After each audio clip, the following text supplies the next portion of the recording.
কি ব্যাপার? কোনো বড় সড়ো খবর আছে মনে হচ্ছে। আছে তো বটেই, নাহলে কি আমি নিজে খুঁজে খুঁজে তোমার সঙ্গে মোলাকাত করতে আসি? সেটা তো বুঝতেই পারছি, এখন খবরটা কি সেটা তো বলবে। খুব ধুমধাম হবে, লুটতে পারলে একেবারে মালামাল হয়ে যাবে। তাই নাকি? তবে কিন্তু আমি কৃষ্ণনগরে গিয়ে কোনো হুজ্জুতি করতে পারবো না। আগের বার ওই গোপালের পাল্লায় পড়ে আমার চরম বেইজ্জতি হয়েছিল। না না, এবারে আর কৃষ্ণনগরে যেতে হবে না, এখানে বসে বসেই একেবারে হাতে গরম দাম মারতে পারবে। বলো কি? বাহ বাহ বাবা, তবে তো আর কোনো কথাই নেই, একেবারে খাপে ভরে ধপাস ধাই। কিন্তু ব্যাপারটা একটু খোলসা করে না বললে তো সব কেমন ধোঁয়া ধোঁয়া লাগছে। সব ধোঁয়া কেটে যাবে, তবে তার আগে লাভের গুড় কেমন কি এই পাতে পড়বে সেটা তো ঠিক করতে হবে। ভাগ বাটোয়ারা নিয়ে কোনো চিন্তা নেই, দাও মারতে পারলে যা পাবো সব আধা আধি হয়ে যাবে। আমার কথার খেলাপ হবে না। এটাই তো চাই। লাফালাফি বন্ধ করে কাজের কথাটা বলো। এই তো বলছি, কানটা আগে আমার মুখের কাছে আনো।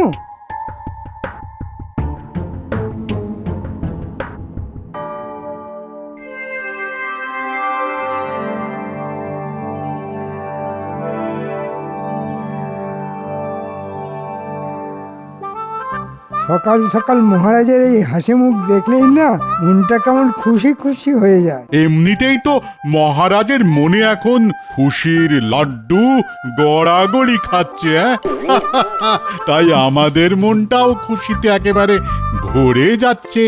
আমি তো এখন থেকেই ভেবে অস্থির হয়ে যাচ্ছি যে কতটা মজা করব আর কি কি মজা করব।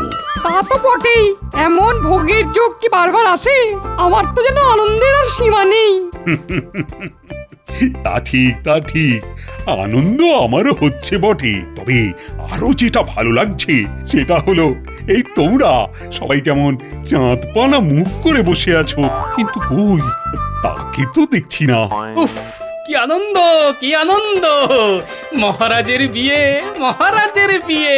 আরে আরে আরে আরে আরে এই তো গোপাল এসে গেছে। কিন্তু ব্যাপার কি গো, এত নাচানাচি করছো কেন? এখন নাচবো না তোর কখন নাচবো মহারাজ? এমন ধুমধাম করে মহারাজের বিয়ে কি আর বারবার দেখতে পাবো? আরে আরে বিয়ে আবার হবে কেন? এবার তো আমার আর মহারানীর 25 বছরের বিবাহ বার্ষিকী পালন করা হচ্ছে ধুমধাম করে। যাহা বিবাহ তাহাই কি বিবাহ বার্ষিকী? ও গোপাল, বলিহারি তোমার বুদ্ধি। ইয়ার নতুন কি কথা? গোপাল তো বরাবরই বুদ্ধির চাল কুমড়ো, ওর কাছে মুড়ি যা মুড়ি ঘন্ট তাই। এটা আপনি একেবারে ঠিক বলেছেন মন্ত্রী মশাই। খাওয়ার ব্যাপারে আমি কোনো বাছ বিচার করি না। আমি খেতে পেলে খাই, শুতে পেলে শুই। বেশ বেশ, খাবে যত খুশি তত খাবে। আরে খাওয়ারই তো উৎসব, তবে শুয়ে পড়লে কিন্তু হবে না, কেননা শুলেই যে খাওয়াটা একেবারে ফসকে যাবে। তবে শুধু কি খানা পিনা, নাচ গানাও খুব হবে বলে মনে হচ্ছে। আমি তো সেই জন্যই এখন থেকেই শুরু করে দিয়েছি মহারাজ। তাই তাই তাই মহারাজের শ্বশুর বাড়ি যাই, সেখানেতে ভারী মজা, যত খুশি খাই। আহা! কোনো চিন্তা নেই গোপাল, আমি বিশেষ হজমি পাচন বানিয়ে রেখেছি। যত খুশি খাও আর পেটের গন্ডগোলের কথা ভুলে যাও।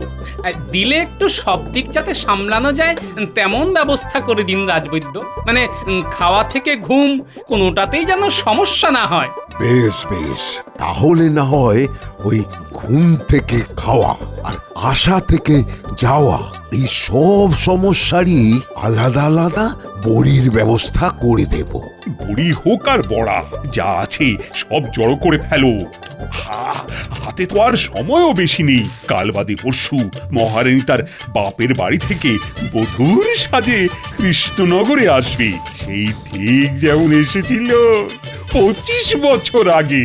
আর আপনিও তবে ওই সেজে বসে থাকবেন বরের সাজে, বেশ হাসি হাসি মুখ করে। থাক, আমাকে আর সাজাতে হবে না। আরে নাও সবাই তৈরি হয়ে নাও। আরে মহারানীকে আনতে যেতে হবে যে। এই ব্যাপারটা গোপালের ওপরেই ছেড়ে দিন মহারাজ। ওই না হয় কয়েকজনকে নিয়ে মহারানীকে সসম্মানে নিয়ে আসবে, আমি না হয় এদিকের সব আয়োজন সামলাবো। আমি না দেখলে এদিকে তো একেবারে সব ঘেঁটে ঘ হয়ে যাবে। হ্যাঁ হ্যাঁ, এদিকের আয়োজন তদারকি করার জন্য তো কাউকে না কাউকে তো লাগবে।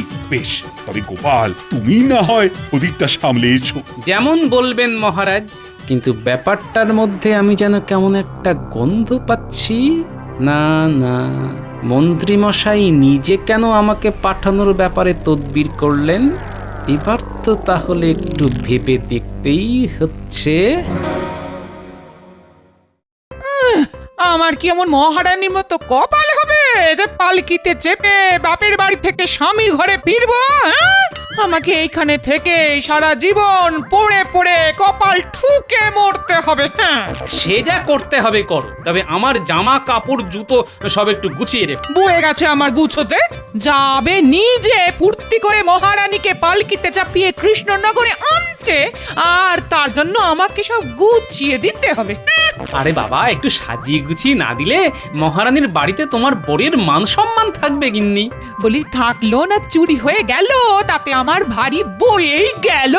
নিজের যা যা লাগবে নিজে বুঝে নেবে, আমি তার জন্য অমন ব্যাগ আর খাটতে পারবো না। হ্যাঁ, না না দাদু, এটা কিন্তু একেবারে ঠিক কথা। তুমি দিদাকে কারণে অকারণে খুব খাটাও। তুমি কিচ্ছু চিন্তা করো না দিদা, আমি তোমার পাশে আছি। তোমার খাটনি আমি মুখ বুজে মেনে নেব না। চলছে না, চলবে না, দিদাকে বেগার খাটানো চলছে না, চলবে না। এই ব্যাপার কি বলতো? হ্যাঁ, আজ তোরা এরকম উল্টো সুরে কথা বলছিস যে? এই ব্যাপারটা কি? তোদের পেট গরম হলো নাকি মাথা গরম? হ্যাঁ, সব সময় দাদু দাদু করলে হবে? দিদাকেও তো মাঝে মাঝে দেখতে হবে নাকি? হ্যাঁ, যদিও আসলে মনে হচ্ছে আমার কাছ থেকে কিছু আদায় করার জন্যে ওরা উল্টো প্যাঁচ কষছে। এই কি হলো? সবাই যে একেবারে মুখে কুলু পাটনি। হ্যাঁ, কি আর বলবো, রাজবাড়িতে অত হইচই হচ্ছে, দাদুর কি আর আমাদের কথা মনে পড়ছে? নিজেই তো আনন্দ করছে, আমাদের বুঝি একটু হাসি মজা খাওয়া দাওয়া করতে ইচ্ছে করে না? তাই আমরাও ঠিক করেছি, দাদু যদি আমাদের কথা না ভাবে তবে আমরাও তোমার কাছেই থাকবো, তোমার কথাই ভাববো দিদা। যা ভেবেছি ঠিক তাই। যেমন দাদু তার নাতি নাতনিও তো তেমনি হবে। হ্যাঁ, উল্টো প্যাচ মেরে ঠিক আদায় করে নেবে। কি হলো? হ্যাঁ, যে দেখছো ওরা দিদা দিদা করছে, অমনি তুমি মনে মনে বিড় করতে শুরু করে দিলে। হ্যাঁ, আর সহ্য হচ্ছে না বুঝি? হ্যাঁ, না তেমন কিছু না, তবে ভাবছিলাম ওই মহারানীকে নিয়ে আসতে কচি কাঁচাদেরও সঙ্গে করে নিয়ে যাব। তবে ওরা না চাইলে আর কি করব, ওদের ছাড়াই যাব। পারে আমরা কি যাব না বলেছি একবারও? তুমি তো সব মনে মনেই বানিয়ে নিলে। আমি তো যাওয়ার জন্য একেবারে এক পায়ে খাড়া, তুমি বললেই লাফাতে লাফাতে চলে যাব। এই তো এবারে পথে এসো। তোমরা যে কি চাইছো সেটা কি আমি বুঝিনি ভেবেছো? তবে জলা জঙ্গল খানাখন্দ পেরিয়ে ক্রস ক্রস পথ পেরোতে যে খুব কষ্ট হবে, সেটা কি করে সামলাবি ভেবে দেখেছিস? কি বললি? জলা জঙ্গল? আরে আরে, এটা তো আমার মাথায় ছিল না। ঠিক বলেছিস তো, মহারানীর বাড়ি যেতে আসতে গেলে তো পটাশপুরের জঙ্গল পেরোতে হবে। ওই জঙ্গলেই তো দস্যু সর্দারের ডেরা গো দাদু। ওরে বাবা, আমার তো এখন থেকেই পেটটা কেমন গুড়গুড় করছে। তুই যেন দিনে দিনে কেমন ভীতু হয়ে যাচ্ছিস। দাদু যখন সঙ্গে আছে তখন আবার বিপদ আপদের কি ভয়? দাদু একাই সব সামলে দেবে। না না, এবার যেন আমি একটু বুঝতে পারছি, মন্ত্রী নিজে না গিয়ে আমাকে কেন গিয়ে দিল। তার মানে আমাকে চোখ কান খোলা রাখতে হবে। বলি তবে আর তোদের গিয়ে কাজ নেই, তোরা বরং আমার কাছেই থেকে যা। হ্যাঁ, ও, আর আমার জন্য বুঝি তোমার চিন্তা হয় না গিন্নি? না না, একদম চিন্তা করো না তো দিদা, দাদুকে আমরা একা ছাড়বই না, আমরা সবাই মিলে দাদুর সঙ্গেই থাকবো।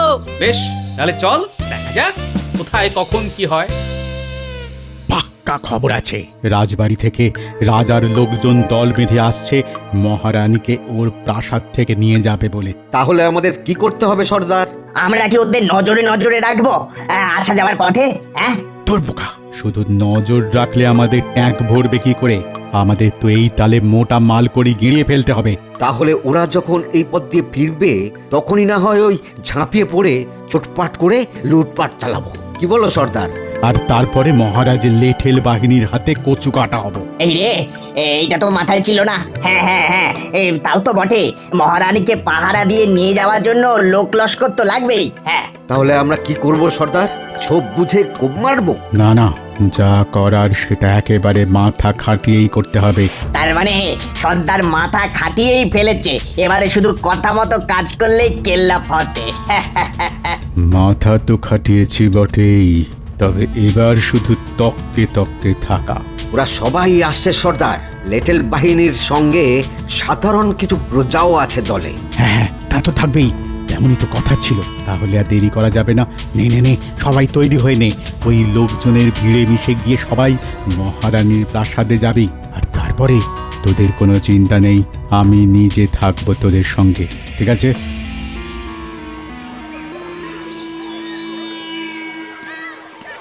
এই জঙ্গলটা পেরিয়ে যেতে পারলেই মহারানীর প্রাসাদে পৌঁছে যাব। পৌঁছে যাবো তো সেই কখন থেকে করছো, তারপর আবার হাঁটছো তো হাঁটছো।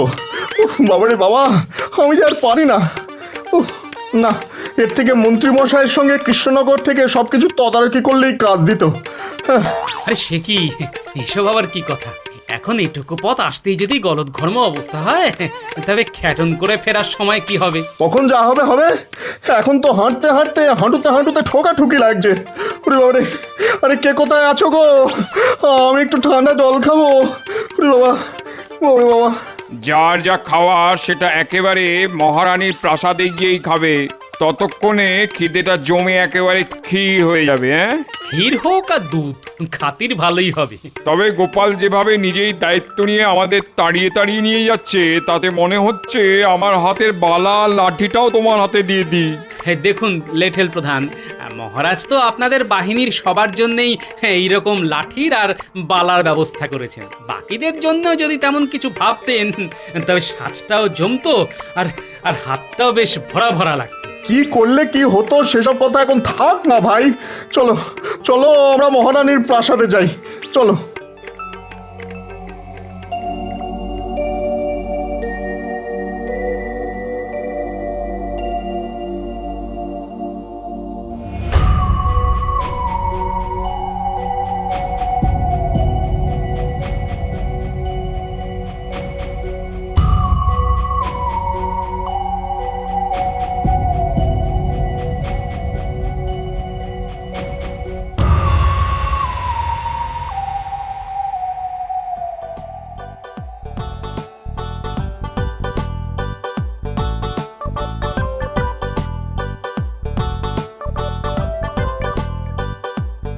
বাবা, খাবার দাবার যা আসছে সেসব তো সাবার করার আগে আবার চলে আসছে। খাবো কি, দেখেই তো পেট আইঢাই করছে।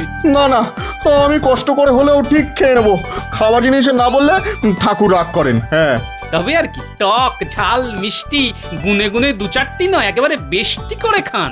সবাইকে তো খেতে বলছো, কিন্তু তুমি খাবে না দাদু? আমরা কিন্তু পেট ভরে খেয়েছি, আমার পেটে আর একটুও জায়গা নেই। আমার তো পেট এমনিতেই ফুলে জয় ঢাক হয়ে গেছে। এবার ভাবছি একটু ভেবে ভেবে খাবো, বুঝলি? তবে দাদু, তুমি কিন্তু একটু দেখে শুনে খেও। চাপ করে খেলে ঝপ করে শরীর খারাপ হয়ে যেতে পারে কিন্তু। না, বয়সে কাঁচা হলেও বুদ্ধিতে বেশ পাকা হয়ে গেছিস দেখছি। বুদ্ধি আমারও কিছু কম নেই। আমিও জানি খাওয়া দাওয়ার পরে একটু হাঁটাহাঁটি করলে পেটের চাপ বাপ বাপ বলে পালায়। হ্যাঁ, এটা বেশ ভালো বলেছিস তো। চল হেঁটে হেঁটে এক চক্কর কেটে আসি, আশপাশটা দেখাও হবে আর হাঁসফাঁস ভাবটাও কেটে যাবে।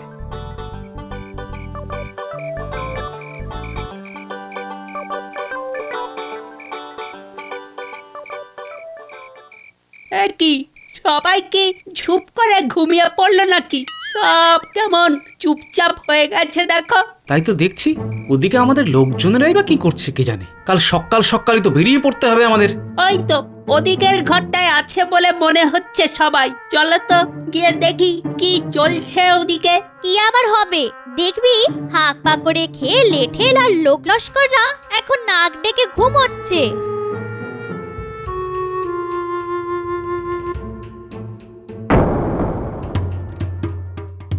আরে আরে, ঘুম কোথায়? এরা তো ধুমধাম করে খাওয়া দাওয়া করছে। আমার যে একটা খটকা লাগছে। সে কি গো গোপাল দাদু, খটকাটা আবার কি? সেটার জন্য যে তোদের একটু নজরদারি করতে হবে। ওই দেখো দাদু, একজন আবার খাবার কোথাও সাবার করার মতলব করছে। সেটাই তো দেখছি। না না, আর দেরি করলে হবে না, তোরা ওর উপর নজর রাখ। আমি ততক্ষণ আমার মতো করে ঘুঁটি সাজাই।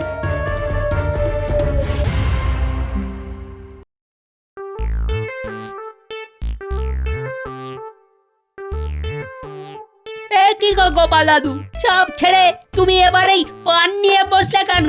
না না, মানে হাতের কাছে পান পাতাও ছিল আর মশলাও ছিল। কিন্তু তোরা কি খবর নিয়ে এলি সেটা ঝটপট বলে ফেল দেখি। বাইরের দিকে একটা ছোপে বেশ কয়েকজনকে না হাত মুখ বেঁধে ফেলে রাখা আছে, আর যে লেঠেলটা খাবার নিয়ে গেল সে ওদের পাহারা দিচ্ছে। কিন্তু এসব কি হচ্ছে গোপাল দাদু? মনে হচ্ছে ভেতরে ভেতরে বেশ কিছু একটা ঘোট পাচ্ছে। আমরা তো আবার আড়ি পেতে এটাও শুনলাম যে একজন লেঠেল বলছে যা পাবো মন্ত্রীমশাইয়ের সঙ্গে আধা আধি ভাগ করে নিতে হবে। তার মানে যেটা ভাবছিলাম সেটাই তাই। আর তাই যে আয়োজন করছি সেটাও ঠিকঠাক করে ঠিকঠাক জায়গায় পৌঁছে দিতে হবে। তবে তুমি কি সবাইকে পান খাওয়াবে নাকি দাদু? না না না না, এই পান তো তারাই খাবে যারা ভরপেট খেয়ে এখন আনচান আনচান করছে। এখন শুধু একজন ভৃত্য ডেকে এই সব পান ওই লেঠেলদের ঘরে পৌঁছে দিতে হবে। আজ এই পর্যন্তই, বাকি কাজ কাল সকালে হবে। কি যে হচ্ছে আমি তো কিছুই বুঝতে পারছি না। এদিকে মহারানীর পালকি তৈরি, মহারানী তৈরি সেজে গুজে, আর আমাদের লিটল বাহিনী কিনা নাক ডেকে ঘুম দিচ্ছে। না না না না, আমাদের বাহিনী তো তৈরি আছে অমাত্যমশাই। যারা ঘুমোচ্ছে তারা না হয় ঘুমিয়ে ঘুমিয়ে কৃষ্ণনগরে চলে যাবে। দেখো গোপাল, এরকম সময় তোমার হেয়ালি শুনতে আমার একদম ভালো লাগছে না। হ্যাঁ, আর হেয়ালি শুনে কাজ নেই। ওদিকে মহারানী পালকিতে উঠে পড়েছেন গিয়ে, আর তার সঙ্গে তোমার কথা মতো একটা গরুর গাড়ি বোঝাই করে যারা ঘুম দিচ্ছিল তাদের গুছিয়ে তুলে ফেলা হয়েছে। ব্যাস ব্যাস, তবে আর কি, ব্যবস্থা যখন হয়ে গেছে তখন দেরি না করে তাড়াতাড়ি যাত্রা শুরু করাই তো ভালো।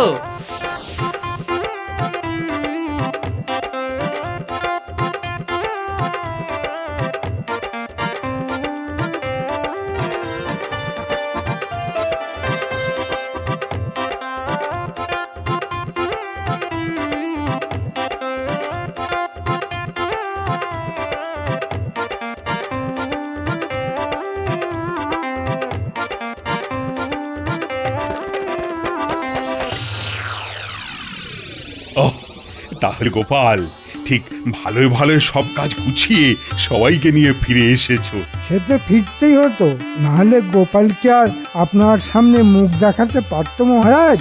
না না, বলছি পথে কোনো বিপদ আপদ হয়নি তো? আর সেখানেও ব্যবস্থা সব ঠিকঠাক ছিল তো? আগে মহারাজ, হয়নি বটে, তবে বিপদ যাতে হয় তার জন্য তো সব রকম ব্যবস্থাই করা ছিল। তবে গোপালের বুদ্ধির জোরে সব বিপদ কেটে আমরা ঠিক হেঁটে হেঁটে ফিরে এলাম। সে কি? কিসের বিপদ? কেমন বিপদ? না না না না না, তোমরা আমাকে সবটা খুলে বলবে তো নাকি? খোলাখুলির আর কি আছে মহারাজ? এই তো দেখুন না মহারাজ, যা আনার সব তো একেবারে বেঁধেই এনেছি। আরে আরে আরে, এরা কারা? এ তো মনে হচ্ছে দস্যু সর্দার। আহ, একে আবার কোথা থেকে আমদানি করলে? বুঝুন তাহলে মহারাজ, গোপালকে একটা কাজ করতে বললে ও আর একটা কাজ করে বসবে। ওহ, কোনো কাজ করতে বললে যে একটু নিশ্চিন্ত হবেন তার উপায় আছে? না না না না না, মনে হচ্ছে এরাই গোলমাল পাকানোর মতলব করেছিল।